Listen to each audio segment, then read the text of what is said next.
Bab 44. Tolong jangan tatap aku seperti itu. Sementara itu di kediaman Adnan, Adnan berjalan sempoyongan dengan menenteng jas kantornya. Wajahnya pucat, rambutnya acak-acakan. Kata Saga, Adnan sudah seperti orang frustasi. Adnan melangkah masuk dan duduk di sofa. Tania yang melihat Adnan dari lantai 2 segera turun.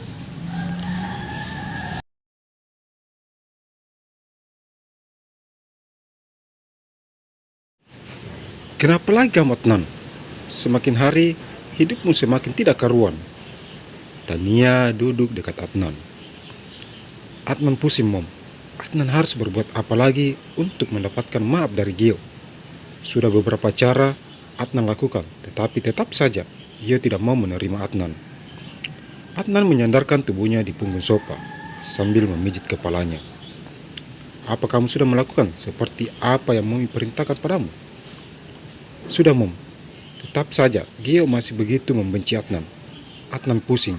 Adnan harus berbuat apa lagi untuk meluluhkan hati anak itu.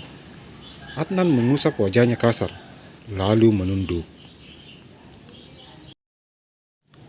Kamu jangan putus asa. Banyak jalan menuju Roma. Nanti Mami pikirin lagi rencana berikutnya. Kamu tenang saja. Gio pasti akan dulu dan bergabung dengan kita. Tania menepuk-nepuk pundak Adnan. Tapi Adnan tidak mau menyakiti mereka lagi. Cukup sudah penderitaan mereka atas apa yang kita lakukan selama ini. Kamu ini terlalu lemah jadi laki-laki. Pantas saja istrimu bermain curang dengan ayahmu. Mereka bukan ayah dan istri Adnan lagi. Kalau Mami mau, ambillah. Adnan sudah tidak peduli lagi pada mereka.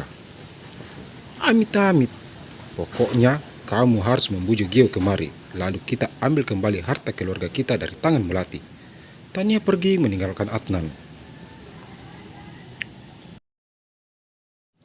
Harta dan harta saja yang ada di pikiran Mami. Apa Mami pernah memikirkan tentang perasaan Adnan selama ini? Teriak Adnan. Lama Adnan duduk dan termenung di ruang tamu. Tiba-tiba terdengar suara seorang memanggil namanya di luar rumah. Adnan, keluar kamu! Teriak seorang perempuan di luar sana. Adnan segera berdiri dan melangkah ke arah pintu. Abu Tuo, siapa yang teriak-teriak seperti itu? Tanya Adnan pada sang penjaga. Nyonya Sonya memaksa untuk masuk, Tuan. Adnan memandang ke arah pintu gerbang dan melihat Sonya sedang berdiri di sana sambil memegang jeruji besi. Untuk apa lagi kamu datang kemari? Dasar tidak tahu malu. Bentak Adnan. Maafkan aku, sayang. Aku benar-benar kilap. Sonya dengan air mata berderai.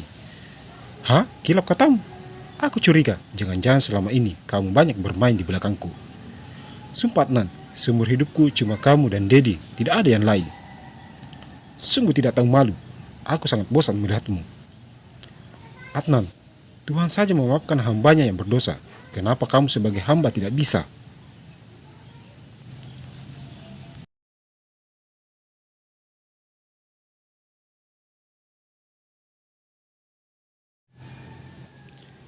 Itu tadi, karena aku bukan Tuhan. Jikapun aku punya kuasa seperti itu, maka sampai kapanpun aku tidak akan memaafkan kalian. Ambu Tuo, usir dia. Baik, Tuan.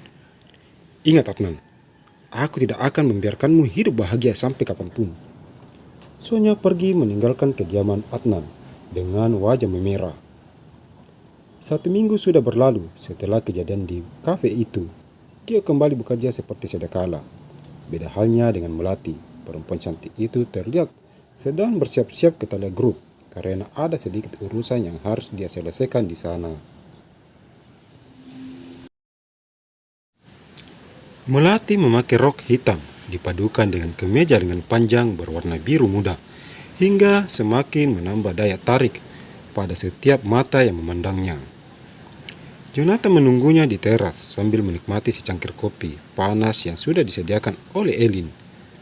Tidak lama kemudian dari arah pintu, Melati keluar dengan menenteng tas berwarna putih. Pagi Pemanjo, apa kita sudah bisa berangkat sekarang? sapa Melati pada Jonathan yang asik memandangi bunga-bunga di taman sambil menikmati secangkir kopi. Mendengar suara Melati, Jonathan sontak berdiri dan memberi hormat. Pagi Nyonya, saya sedari tadi sudah siap mengantar Anda. Kalau begitu, ayo kita berangkat sekarang. Melati melangkah ke arah mobil, diikuti oleh Jonathan dari arah belakang. Jonathan mengemudi dengan kecepatan rata-rata, dengan tetap fokus ke arah depan, sedangkan Melati duduk di belakang kursi penumpang sambil memeriksa beberapa berkas yang dia letakkan di pangkuannya. Tidak butuh waktu lama, kini mobil mereka tiba di halaman Thalia Group, kantor termegah dan terbesar di kota itu. Jonathan mematikan mesin mobil dan berlari kecil membuka pintu buat Melati. Silakan Nyonya. Terima kasih Paman Jo. Sama-sama Nyonya. Keduanya memasuki gedung Thalia Group. Kembali para karyawan-karyawati tunduk memberi hormat pada mereka berdua. Pagi Nyonya. Pagi Sekretaris Jo. Sapa seorang perempuan cantik yang sedang bertugas di meja resepsionis kala itu. Pagi, balas Melati sambil memperhatikan Jonathan. Pagi, Jonathan membalas dengan nada bas. Akhirnya, Paman Jo bisa juga berubah. Melati tersenyum dan meneruskan langkahnya. Jonathan ikut tersenyum. Ada rasa bahagia tersendiri di hatinya setelah menjawab sapaan dari karyawati tadi. Keduanya memasuki lift. Lift membawa mereka ke tingkat atas di mana Saga kini sedang berada. Butuh beberapa menit saja. Akhirnya pintu lift kembali terbuka. Keduanya kembali melanjutkan langkah menuju ke ruang Saga. Sebelum masuk, tampak Jonathan mengetuk pintu hingga beberapa kali. Silakan masuk, balas Saga dari dalam sana. Melati dan Jonathan melangkah masuk dan mendapati Saga sedang sibuk mengerjakan sesuatu di depan meja kerjanya. Pagi Saga, sapa Melati. Pagi sayang. Saga mengalihkan pandangannya ke arah Melati. Ih, apaan sih? Protes Melati, lalu menuju ke arah sofa. Terus, Babang harus panggil apa dong? Panggil Melati saja, itu lebih baik. Baiklah di Melati sayang. Saga berdiri, lalu melangkah mendekat Melati yang sudah duduk di sofa. Terserah kamu saja Saga, asal itu bisa membuatmu senang. Gitu aja ngambek. Saga duduk tidak jauh dari Melati. Jonathan hanya bisa memperhatikan sekaligus mendengarkan kelakuan majikannya yang sesekali terlihat mengerutkan dahinya. Melati membuka tas dan menyerahkan sebuah map berisi beberapa dokumen penting.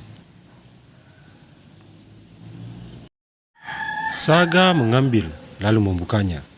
Tidak beberapa menit kemudian, dia kembali menutup dan meletakkannya di atas meja. Seperti yang Ade lihat di dalam dokumen itu. Ada yang coba-coba menggelapkan dana perusahaan, tetapi ada yang khawatir. Semuanya sudah Baban serahkan kepada Sekretaris Leon untuk melacak siapa dalang di balik ini semua. Saga menggenggam tangan Melati dan menatap matanya.